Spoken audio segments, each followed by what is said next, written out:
Beyond the newsroom, where untold story is revealed.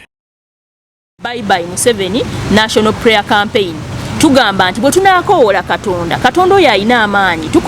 Katonda oyo asobola okuleeta enkyukakyuka gye twagala. Kubanga enkyukakyuka etandikira mu mwoyo ffe ng'abantu nga bakkiriza mu by'omuntu. Nti there has been a lot of human rights abuses. Abantu babakwata, abaposition babakwata, batusuula mu makomera, kati tulinayo Eddi Mutwe, tulinayo n'abalala bangi by the way bebakwata. Tuboogerako naye olw'okuba nti nno tebamanyikiddwa nnyo mu media. Temubamanyi naye abantu baffe gye bali bavundira mu makomera bangi nnyo. Ffe ng'aba National Platform tuli sure nti akakalulu twakasinga kubanga batuwa bonga bo batuwa 37.4 naye nga election malpractices mwaziraba nti akalulu ako twakawangula naye tebatuwa buwanguzi bwaffe naye 2026 what are we going to do differently kubanga kati nga National Platform tulina protest vote, we are going to vote massively. Ebuvanjuba nebugwanjuba ewaka wasigala we wasinga. Beyond the newsroom gwe mukutu ogukuleetera ekyo ekisinga katiranga naffe ng'oyita ku noti 771 44 53 ne noti 744 26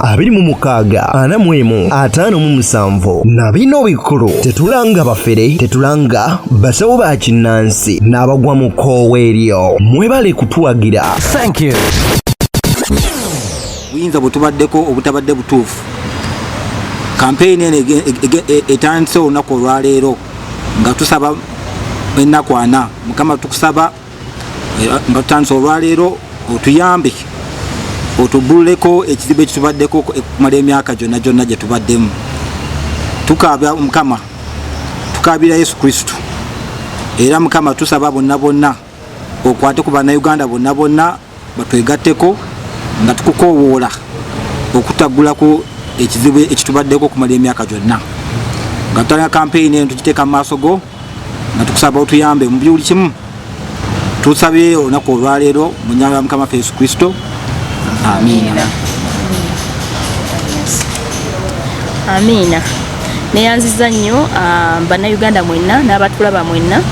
Amannya Agnes Nabaganda nga ndi memba wa National Platform. Nali neesimbyewo mu 2021 ku kamyufu ka National Platform ku kifo kya Kampala Women NUP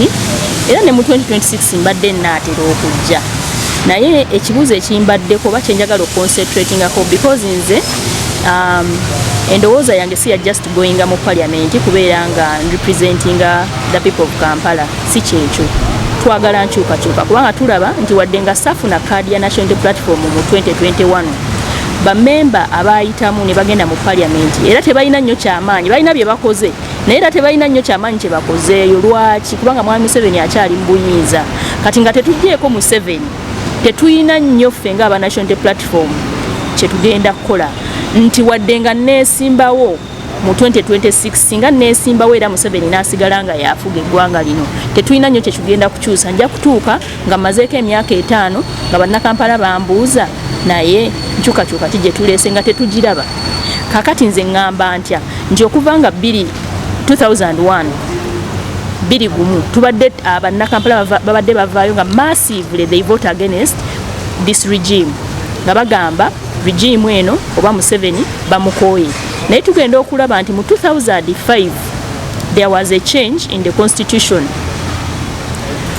Semateeka yakyuka, term limits ne baziliftinga. Museveni n'asigala nga yakyafuga ate nga abantu baali basuubira nti waakiri bw'anaagenda bamuwaayo emyaka emirala 2. 1996 bamuwaayo terms endala 2 nga bagamba nti kabazimuwe wadde nga takoze bulungi agende bajja kufuna omulala maybe kubanga tulaba ensi nga Tanzania tugenda ne tuzitunuulira nga abakulembeze bwe bakyuka olw'okuba omukulembeze abeera amanyi nti alina terms 2 afuba okukola legacy oba akufuba okubeera nti alina kyaleseewo kyanajjukirwako naye olw'okuba Museveni yamanyi nti najja kubeerako mpaka byakola byonna akola amanyi nti no yali mu buyinza era agenda kufiira mu buyinza. Tuzze tulonda nga bannakampala era nga bannayuganda baagala enkyukakyuka bazze bagamba nti we don't want this regime. Lwaki tebajagala? Tukimanyi bulungi nti there has been a lot of human rights abuses. Abantu babakwata, abaposition babakwata, batusuula mu makomera, kati tulinayo Eddi Mutwe, tulinayo n'abalala bangi by the way bakwata. tubogerako naye olw'okuba nti nno tebamanyikiddwa nnyo mu media temubamanyi naye abantu baffe gye bali bavundira mu makomera bangi nnyo kati n'olw'ensonga ezo tulina ensonga zaffe there is a lot of rampant corruption in this nation ensonga nnyingi nnyo era ffenna nga bannayuganda tuzimanyi twagala nkyukakyuka era tuzze tulonda kati nga 2021 ffe nga aba national platform tuli sure nti akakalulu twakasinga kubanga batuwa bonga bo batuwa 37.4 naye nga ate election malpractices mwaziraba we had 400 polling stations nga zo zaalaga nti there was 100% voter turnout ekyo tekisoboka nti nno buli muntu yenna ali ku polling station eyo yavuddeyo n'alonda there were blatant malpractices twalaba nti nno regime eno evuddeyo nebba akalulu ngera these things are on video evidence fenna tuzimanyi naye nga tugamba nti nga tugenda mu 2026 kikye tugenda okukola ekyenjawulo okulaba nti nno omusajja ali mbuyinza tumulemesa okukoma okubanga kyetwagala kubanga omuntu wakuwera 37.4 ng'ate abye naggwayo nga mulaba nti no wano yabba ne buno wabba ne 400 polling stations zonna babba obululu kitegeeza nti akalulu ako twakawangula naye tebatuwa buwanguzi bwaffe naye 2026 what are we going to do differently kubanga kati nga national platform tulina protest vote we are going to vote massively naye ate twetaagako ekintu ekirala kye tulina okukola we need another action to back up protest vote nti much as we are going to vote massively we need something different that is going to cause a change so that we can get our victory obuwanguzi bwaffe tubunywezezza tutya kiki tugenda okukolawo ekyenjawulo kubanga tumanyi nti no ne Besigye mu 2006 akalulu tuli sure yakawangula aka 2011 tulaba nti no nako yakawangula naka 2016 tumanyi nti no people voted massively abantu bavaayo ne bavooti nga lwaki nga bagala nkyukakyuka banankyukakyuka twagala kulaba nga waliwo ekyenjawulo ekikolebwa mu ggwanga lino kubanga byonna tubimanyi amakubo tugalaba service delivery nfu amalwaliro tegaliimu ddagala byonna tubimanyi era tubiyimbako buli lunaku naye tugenda otuuka mu kulonda every after 5 years we are getting the same result the vote is stolen there is vote rigging ne tubikwata ku kamera kati mu 2021 Facebook was switched off paka n'olwaliro Facebook teriiko nga tugenda mu 2026 what are we as opposition fenga bannankyukakyuka tukozeewo ki kubanga nze kyemmanyi nti no n'abantu abali mu regimu ya Museveni mulimu abantu nga kyebeeraliikiridde kintu kimu nti what if tufuna omukulembeze ng'ate si mulungi nga Museveni obanga mubi nnyo okusingako kwaliko kati tugamba ffe ng'abantu abasazeewo okwegatta mu kampeyini eno eya bye bye Museveni national prayer campaign tugamba nti bwe tunaakoowola katonda oyo alina amaanyi katonda oyo asobola okuleeta enkyukakyuka gye twagala kubanga enkyukakyuka etandikira mu mwoyo ffe ng'abantu nga bakkiriza mu by'omwoyo enkyukakyuka oba ekintu kyonna katonda ng'anaakikola kitandikira mu mwoyo kati twagala before we get to January 2026 mu mwoyo Museveni tumusibire ebweru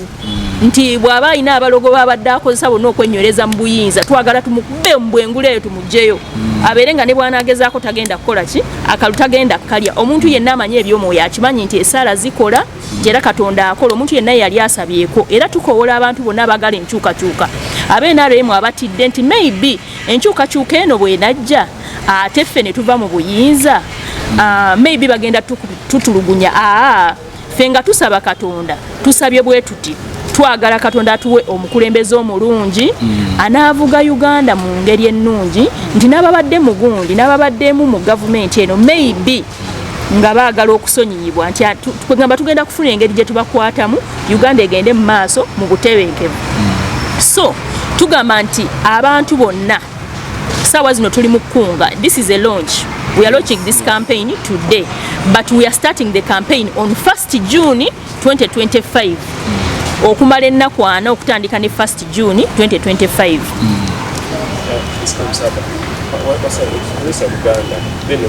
tugamba tutyanga ffe aba bye bye Museveni national prayer campaign tukoowola buli munnayuganda ayagala enkyukakyuka ng'olina byolaba mu ggwanga ebitagenze mu maaso naye ng'okkiriza nti singa tuba tufunyeyo omukulembeze omupya wagenda kubeerawo enkyukakyuka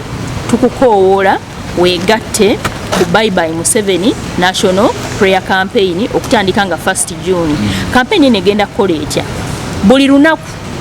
okutandika ne 1st June 2025 okumala ennaku 4 kabayo kuziga ng'okaabira katonda ajjeko Museveni ziga limulimala just tonyezayoko kuziga tonyeze ziga ku lwa katonda atujjeko omusajja Museveni kubanga byonna tubikoze riot tuzikoze ku media tubaddeko banaye tubadde ku media kuno nga twogera byonna tubyogedde otukwata batukutte batusudde mu masikomera naye era nothing has changed tewali kikyuse kati nga bannankyukakyuka kiki kye tuba tukola kati kukaabira katonda kubanga tusigazza katonda yekka ffe nga bannayuganda maziga kubanga ffe nga bannayuganda tetukyayagala kuddayo mu ntalo ntino tugende mu nsiko nedda okugenda mu nsiko abantu bafiirwa obulamu bwabwe n'ebintu bisaasaana n'obulamu bukyuka n'ensedde emabega tetwagala genda mu nsiko ate tetwagala violence era tuvuddeyo nga tugamba we don't want violence but we are saying tufunye tutya ekyo kye twagala tufunye tutya enkyukakyuka gye twagala ng'ate tetugenze mu nsiko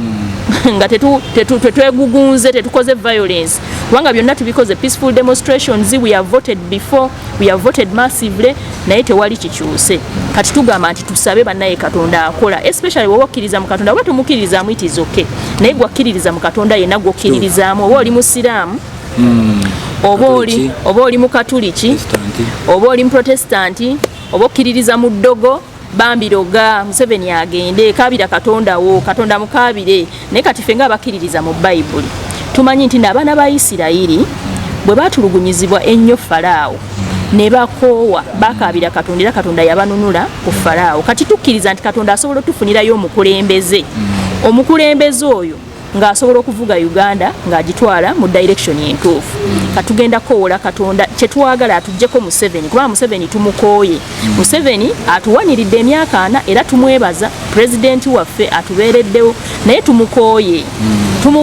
era 2026 twagala kulanga Museveni takolaki takomawo Museveni talina kudda tulina okukola kyonna okulanga Museveni talina kudda ate nga tetugenze mu nsiko kubanga ensiko nayo twagikoowa abantu tebakyasobola kutwegattako kugamba nti no tugende mu nsiko kati tetukyasobola kugenda mu nsiko kukola ki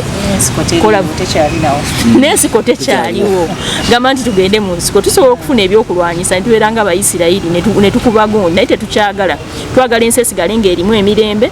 ensi ereme kudda mabega abantu baleme kufiirwa bulamu bwabwe naye nga ate tufunye omukulembeze omulala twagala kusiibula jjajja Museveni bannange twagala musiibula ate tetusobola musiibula mu maanyi gaffe we tutuuse kubanga yatulemerera naye twagala koowola katonda okutandika 1 June okumala emyaka 4 okumala ennaku 4 okumala ennaku 4 tulabe nti nno muzeeyi Museveni takomawo jjajja tumukooye kyekyo nti gwe bw'oba olina gy'oli ng'osobola okugamba nti nno kuziga erimu osobola okwongerako okusabira ddakiika emu saba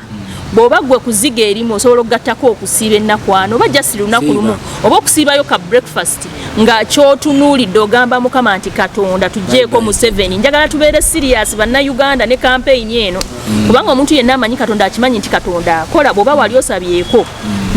n'ofuna ky'osabira njagala wegatte ku campaign nate gyegatteko ng'oli mumalirivu nnyo ng'oli serious kubanga tulabika tetukyalina kisobola tununula okujjako essaala kati essaala buli lwe tugisabiramu nga twegasse wamu ekola amaanyi mu bwengulaawo ne tubeera nti nno ezo ennaku 4 tufuna kye twagala okuva eri Mukama kati njagala tubeere serious n'essaala eno ne campaign eno eya Bye Bye Museveni National Prayer Campaign etandika nga 1 June tubeereko ne kye twekoledde nga bannayuganda kaakati ennaku 4 nga ziweddeko tugenda kutandika okusanyuka kubanga omuntu yenna bw'asaba ekintu kyasabye Mukama addamu essaala ekyokubiri ekisingira ddala obukulu buli lw'omala okusaba you have to act kubanga bayibuli egamba nti okukkiriza okutaliiko bikolwa kufu kati bw'oba omanyi nti okukkiriza okutaliiko bikolwa kufu mu January 2026 genda olonde nga tolonze Museveni genda olonde omukulembeze oyo yenna gw'oba olonze ekyo kikola kyakukkiriza nti wasabye kati tugenda kulonda mu 2026 January naye nga we are voting out oba tusalawo okubeera nga tuprotestinga against Museveni through our voting naye nga tumaze okusaba yes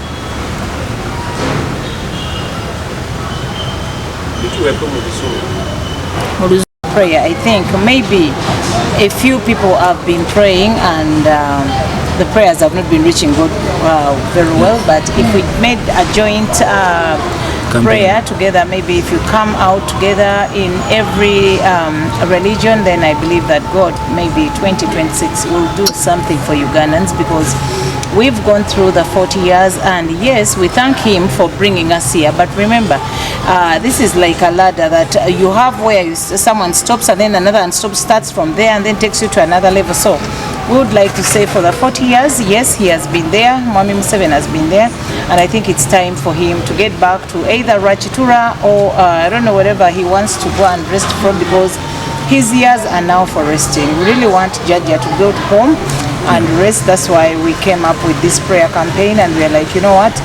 I think bye-bye Mr. Museveni, because what you've done, and let us get another leader who is going to start from where you have stopped, so that we have some change, because Uganda, we've gone through a lot. Indeed, I believe Ugandans are martyrs, because if we look at the human rights violation, the rate at which it is right now, and even Mr. Museveni cannot do anything, especially the human rights violation being done by his son, who even who can just go on Twitter, on his X, or on social media, and then start bragging around,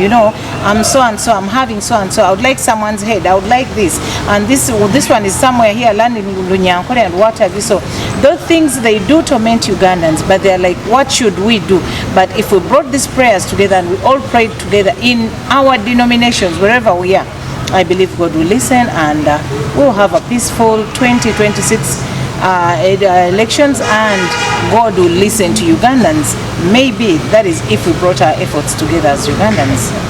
Zizanye ekibuuzo ekyo abasaba badde basaba naye emirundi egisinga twogera nnyo nga bannayuganda tukaaba tugamba Mukama tuyambe, kwegamba tukaaba mu bukaabyawo nga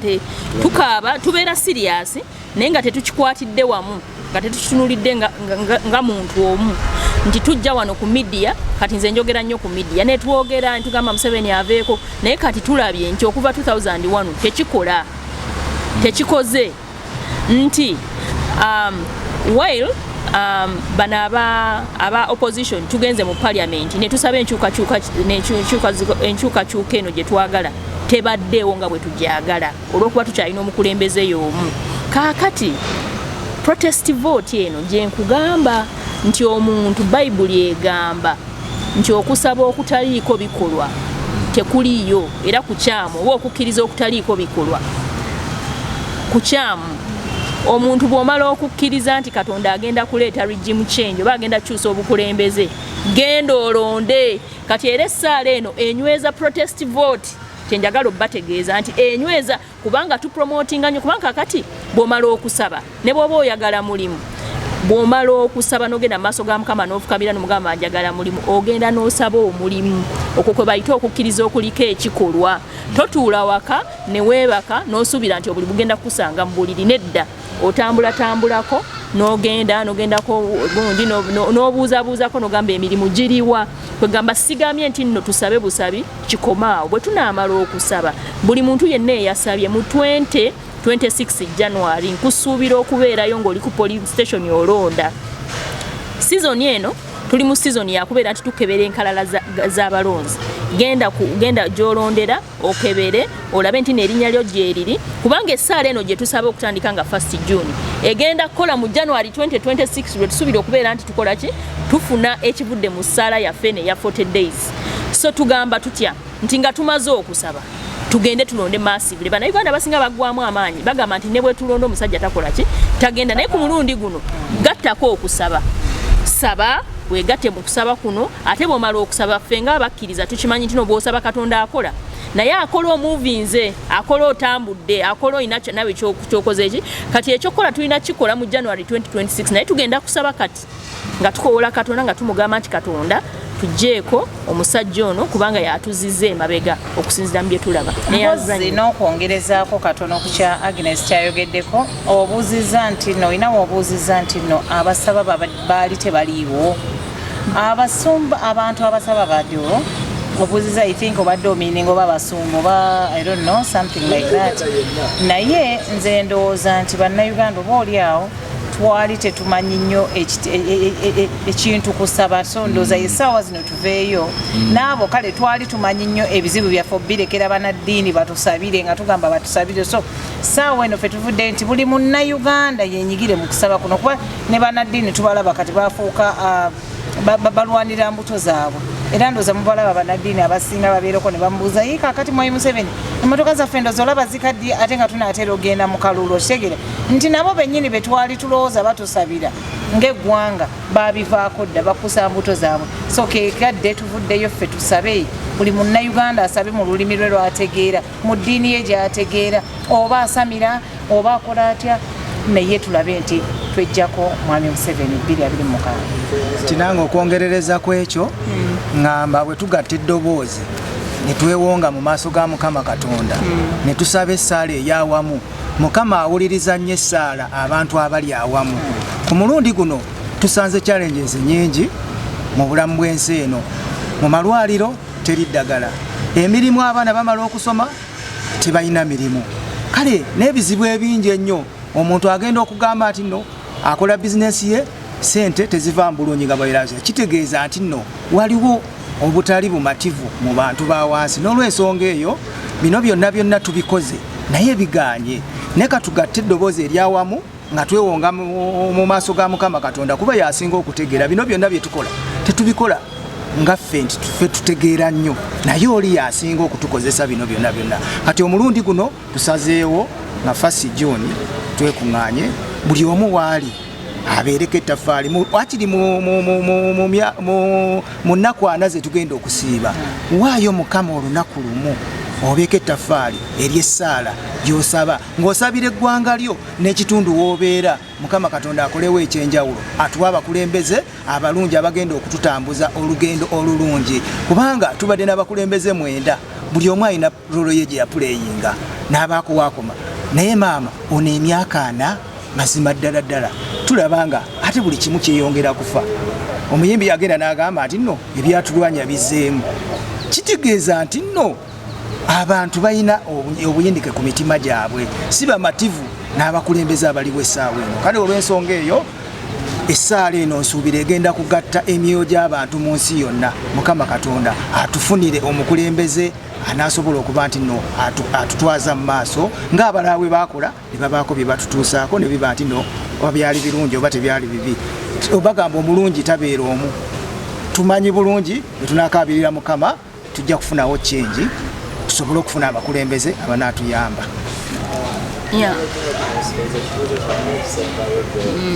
olunaku olwaleero palamenti bagenda maaso n'okubeera nga bateesa etteeka lya UPDF Amendment Act nga muneeno butunuliddwamu ebintu bingi nnyo nnyini ddala naddala ebimu ku ebyo kwe tuddamu okukozesa abantu ba bulijjo mu kkooti y'amagye era ng'ebimu ku ebyo singa weesangibwa n'ekifo kifaanana oba oliawe kyefaananyiriza ekyamagye nalabyeko minisita omu mu kakiiko k'ebyokwerinda mu palamenti ng'agenda mu maaso n'okubeera ng'ategeeza nti ne peleeti ya NUP obeera ewala omutunulira n'efaananira ddala eya military anything that looks alike ojja beera ogenda butereefu mu kkooti y'amagye ne kawunda suuti okwambala kawunda suuti kati ngange omwambazi waazo engatto za pulaaka okubeera n'ebyambe n'omusango gwa aggravated robbery ng'ogwo nno gwe mugenda maaso ku buli munnakyukakyuka okubeera nga bamuteekako olina obeera nga gozesebwa mu kkooti y'amagye olowooza essaala eno erina kyegenda okukyusaawo ng'etteeka likoleddwa mu wiiki emu kubanga bawadde ennaku 3 zibalina okumalirizamu okubeera nga baliteesaako n'okulaba oba liisibwa okyogerako ki neyanziza nnyo era nga ŋŋamba nti si lyetteeka erisoose tulabye amateeka mangi for example etteeka ly'okuŋŋaana era olunaku olwaleero tubadde abantu bangi abalina okubeera mu mukolo guno ogw'okubeera nti tulonkinga naye abantu twabasazeeko nga tugamba nti poliisi egamba nti abantu singa basukka mu 10 mulina okusaba olukusa eryo etteeka ppya because tumanyi nti nno mu ssemateeka mu ddembe ly'abantu mu ddembe ly'obuntu abantu baddembe okuŋŋaana naye kyakyukamu amateeka Museveni agenza ateekawo ebiteekateeka ebikola ki ebiremesa bikiremya kati nga kino nti oyinza osanga nti bagamba singa bakwata n'ebyambalo by'amagye naye ate tuzze tulaba nti abanuupo babakwata olw'ebyambalo byabwe ebimyufu kubanga kala yaffe emyufu kitegeeza nti tulina okwambala ebintu nga bimyufu abantu bambadde ovulo zaabwe babakutte naye nga ate abantu abambalidde ddala uniform z'amagye nga si bannamagye tebakwatibwa tulabye wano minisita Nyamutooro babeera mu byambalo by'amagye Eddie Kenzo babeera mu byambalo kusaasira then tulina ne gundi ne Palaso yali mu byambalo by'amagye wano juzi naye tebakwatibwa naye kiri nti kubanga singa etteeka likola enjuyi zonna nti etteeka lino bw'aba muntu ali mu gavumenti likola ne bw'aba nti no tali mu gavumenti ali mu opposition likola naye amateeka gano galina kyekubira nti gakwata gaba gakugira aba opposition okubeera nti batambuza mirimu gyabwe okubeera nti singa bakwata nga mulina for example meeting ng'eno ng'oyambadde beret yokuba kati omuntu beret bwebeera nga ya red omuntu ng'ajambadde kikujjako ki ogamba otya nti no kino kyambalo ky'amagye nga n'abambalidde ddala ebyamagye tobakutte kati bino tumanyi nti no biteekateeka bye bateekawo kati nga aggravated robbery ekipya okubeera nti bakwononera obudde mu kkooti kati nga Eddie Mutwe bamwononera obudde mu kkooti kati ali mu kkomera omusango tebalina evidence tebamuproducinga naye nga bagamba nti no ki bamuteeseko omusango gw'obubbi kaakati nze kyeŋŋamba nti ekiteeka kijja era tukiraba nga kijja naye era bakiteeseewo lwakubeera nti baagala kugira opposition kukola mirimu gyayo n'ekirala mpozi kyewambuuziza omulundi guli wabadde obuuziza ng'ogamba nti aba opposition tubadde n'abangi mu parliament naye tebalina nnyo kye bakoze tubadde n'abantu abalungi abantu nga bano Batimawo n'Amongo ne Tayebu abo abantu batandikira mu opposition naye baakoowa ne bakola ki ate ne beegatta ku gavumenti tugamba tutya tugamba nti gavumenti opposition ebadde n'abantu abalungi naye tebalina kye baakiivinze Museveni akulemesa paka bw'okoowa ogenda okwesanga ng'omwegasseeko naye si ku mulembe gwaffe guno ffe ku mulembe gwaffe tugenda kusaba kubanga twagala enkyukakyuka Museveni alina okugenda era tugamba nti tusinzidde tetugenda kuwanika tulina abantu bangi aba opposition abaali abalungi nga Katuntu nga beegatta ku gavumenti naye ffe tetugenda kwegatta ku gavumenti lwaki ne bwe beegatta ku gavumenti naye era tewali kikyuse obubbi n'obulyake mu gavumenti bukyali bungi nnyo ate nga n'abantu batulugunyizibwa nnyo kaakati tetulina nsonga lwaki tewegatta ku gavumenti ke kaseera b'Amongo oba baalemererwa bammawo oba baalemererwa tulina abantu nga Abdu Katuntu bwe baba baalemererwa ne beegatta ku gavumenti ng'ate baali mu opposition ffe tetugenda kulemererwa tugenda kusigala nga tukola ekyo kyonna kye tulina okukola okulaba nti omusajja ono agenda kuba newende bagyegattako era yasigala ekola ki yasigala ebonyaabonya bannayuganda kati tulina kubeera nti tukolawo ekyenjawulo nti ne bano kubanga n'abo abantu abamu betulaba nga b'Amongo baali eno waffe naye kati tubadde ne campaign ku social media nga twagala speaker agende naye speaker yate yali eno mu opposition yakegatta ku NRM juzi wano ne Tayebwa naye yali eno waffe yakegatta ku opposition juzi wano kitegeeza nti obuzibu mukulembeze kubanga omukulembeze ono agenda n'abapokera ssente n'abakyusa emitima ate ne badda ku side kati kyeŋŋamba nti Saala bw'oba otagetinga kituufu nti agende ne gundi ye kubanga tumanyi nti no Museveni ye bw'agenda ne bano bajja kyuka ate badde eno babeere n'abalungi kubanga baaliko eno ng'abalwanyisa gavumenti ng'ebibi gavumenti byekola babiraba era babyogerera nga ffe bwe tuli kati naye ffe twagaana tugamba nti tugenda gaana tetugenda kukkiriza tulina okyusa Uganda gwe mulembe ke kaseera Museveni amaze emyaka 4 jejo ne mu Bayibuli mwegiri nti amyaka 4 abaana ba Isirayiri bamala emyaka 4 nga bali mu ddungu Katonda yabanunula n'abajja mu ddungu n'abayingiza ensi nsuubize kati guno gwe mulundi gwe tuyina nga bannayuganda tukabire Katonda Museveni agende bw'oba osaba gamba Museveni Katonda tujeeko Museveni Katonda tujeeko Museveni akole ki agende after 2026 tetwagala kuddamu kuwulira ku Museveni n'ebimufaako twagala gavumenti mpya twagala nsi mpya twagala mukulembeze mupya kati nze nzikiriza nti bano abantu bali bantu balungi naye Museveni ababuzaabuza n'abakola ki kati bwe tunaafuna omukulembeze omupya kubanga omuntu bulwobeera ne liida bulwobeera n'omukulembeze ng'omukulembeze oyo yakulira ekintu kubanga jjukira nti nno ate yajja no mu opposition n'abbayo abantu ate n'abazza ku ludda lwe kubanga kati twalina ba MP bameka kati abagenda mu parliament nga bavudde mu national platform naye kati abasinga baagulibwa kati bali ku ludda lwa gavumenti kati tugamba tutya nti Museveni ono bw'oba osaba essaala yo gamba Museveni twala Museveni Katonda twala Museveni tuwa omukulembeze omupya omulungi anaavuga ensi yaffe ng'agitwala mu kulaakulana mu mirembe mu kweyagala kubanga kisoboka nnyo tufunye abantu bangi nga batugamba nti Uganda has a lot of potential just tourism luli nali mpuliriza omusajja bamuyita Amos Wekesa ng'agamba nti nga buli munna Uganda takoze ng'osigadde mu nnyumba yo naye nga tukozeseza tourism buli munnayuganda asobola okusasula miliyoni emu buli mwezi nga tetulina kye tukoze if we exploited our tourism potential. Naye byonna Museveni abimanyi, nze nzikiriza era nkimanyi, ffenna tukimanyi. Bannange President Museveni musajja mugezi nnyo, amagezi gonna agakola ssente agamanyi, naye yagatuulira kubanga akimanyi nti bwe tunaafunamu ku kasente maybe we might vote him out of power. Naye kijja kitya okubeera bwe kityo weekiri kubanga akimanyi bulungi nti yeeremezza mu ntebe okumala emyaka emeka 4. Naye singa yali muntu mulungi nga yewali taamuzi 2 nga bakulembeza abalala b'ensi endala, kyandibadde nti yandibadde afaayo okulaba ng'atuleka mu mbeera nga mbeera nnungi, tulina ssente, tweyagalira mu nsi yaffe era tewali human rights violations. Nze bwe ntyo bwe ŋŋamba. Bw'oba osaba Katonda atwale Museveni, ojja kusanga nga ne Muhoozi ate yegasse ku ki ku national unity platform, si ku national unity platform, ku government yonna empya enaabeerezze. Of course national unity platform yejja. Ku government empya enaabeerezze ng'aweerereza wansi waffe. Kati nze kyemmanyi nti ono taata we yamuwadde amaanyi. Singa taata we abadde avaayo n'amugamba nti ssebo bannayuganda togenda bayisa bwoti, oyo omusajja yandibadde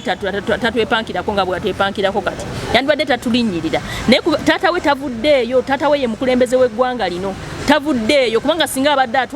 atwagala nnyo taata we yandibadde alina kyakoze ku Muhoozi, naye talina kyakozeewo. Kati omukulembeze agende.